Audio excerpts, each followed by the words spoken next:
ഈ വാർത്താ പ്രഭാത യാത്ര കുതിരയെ വിട്ട് നമ്മൾ വെള്ളത്തിലായി. കൊള്ളാലോ ദിലീപ് ഈ പരിപാടി? അടിപൊളി. നമുക്ക് ഇത് കൊള്ളാമോ എന്ന് പറയാൻ പറ്റത്തുള്ളൂ. പക്ഷെ രാവിലെ 4 മണി മുതൽ ഇപ്പൊ എത്ര മണിക്കാ പോയത്? രാവിലെ 3 മണിക്ക് പോയി അല്ലേ? 3 മണിക്ക് പോയതാ. 3 മണിക്ക് പോയിട്ടാണ് ഇപ്പൊ വന്നത്. 9 മണിയായപ്പോ തിരിച്ചു വന്നത്. 6 മണിക്കൂർ പണിയെടുത്തു. ഇപ്പൊ എത്ര രൂപയുടെ മീൻ കിട്ടി കാണും? ആകെ കിട്ടിയത് കണ്ടോ, 1500 രൂപയുടെ. കോര മീനാണോ? ചെറിയ കാരലും നന്തലും എല്ലാം ഉണ്ട്. ആകെ ഇത് വിറ്റ 1500 രൂപ കിട്ടും. നിങ്ങൾ എത്ര പേരുടെ പണിയായത്? ഈ 3 പേരും കൂടി ഇന്ന് രാവിലെ 3 മണിക്ക് കടലിൽ പോയിട്ട് 6 പേര് പോകുന്ന വള്ളമാണ്. 6 പേര് പോകുന്ന വള്ളമാണ്. 3 പേര് അവിടെ നിപ്പുണ്ട്.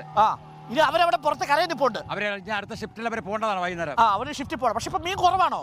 മീൻ വളരെ കുറവാണ്. ഇപ്പൊ പണിക്ക് പോകായിരുന്നു എത്ര ദിവസങ്ങൾ. അല്ല, പക്ഷെ നിങ്ങൾക്ക് ഈ എണ്ണ അതിനേക്കാൾ കൂടുതൽ കത്തുമല്ലോ. 2000 രൂപയുടെ എണ്ണ വേണോ? ഇപ്പൊ 2000 രൂപയുടെ എണ്ണ, 3 പേരുടെ അധ്വാനം. അവർ രാവിലെ 3 മണി മുതൽ 9 മണി വരെ ഈ കടലിൽ പോയി പിടിച്ചു വരുമ്പോൾ കിട്ടുന്നത് 1500 രൂപയുടെ ചെറിയ മീനുകളാണ് അല്ലേ? അത് മുതലാക്കാൻ പറ്റത്തില്ല. ഇല്ല, മുതലില്ല. എണ്ണയ്ക്കും കടവാ സാറേ, എണ്ണയ്ക്കും കടവാണ്. നമുക്ക് ആ വിഷയങ്ങളിലേക്ക് വരാം. യഥാർത്ഥത്തിൽ ഈ കടൽ തീരത്തുള്ള ആളുകളുടെ ജീവിതത്തിൽ നമ്മുടെ ജനപ്രതിനിധികൾ വേണ്ടത്ര രീതിയിൽ ഗൗരവമായി ചിന്തിച്ചിട്ടുണ്ട്. ഉദാഹരണത്തിന് ഇപ്പം മണ്ണെണ്ണയുടെ വിഹിതം ഇല്ലേ? മണ്ണെണ്ണയില്ല, ഇത് മണ്ണെണ്ണ കേന്ദ്രത്തിൽ നിന്ന് കിട്ടേണ്ടതല്ലേ? അത് കൃത്യമായിട്ട് കിട്ടുന്നുണ്ടോ? ഇല്ല. സബ്സിഡി കിട്ടുന്നില്ല. കേന്ദ്രത്തിൽ നിന്ന് മണ്ണെണ്ണയ്ക്ക് സബ്സിഡി കിട്ടുന്നില്ല എന്നുള്ളത് ഇവിടെ വരുന്ന എല്ലാ മത്സ്യത്തൊഴിലാളികളും പറയുന്നതാണ്. അത് നേടിയെടുത്ത് കൊടുക്കാൻ ആരാണ് ശ്രമിക്കേണ്ടത്? അതിൽ ആരാണ് പരാജയപ്പെടുന്നത് എന്ന ചോദ്യവും നമ്മുടെ മുന്നിലുണ്ട്.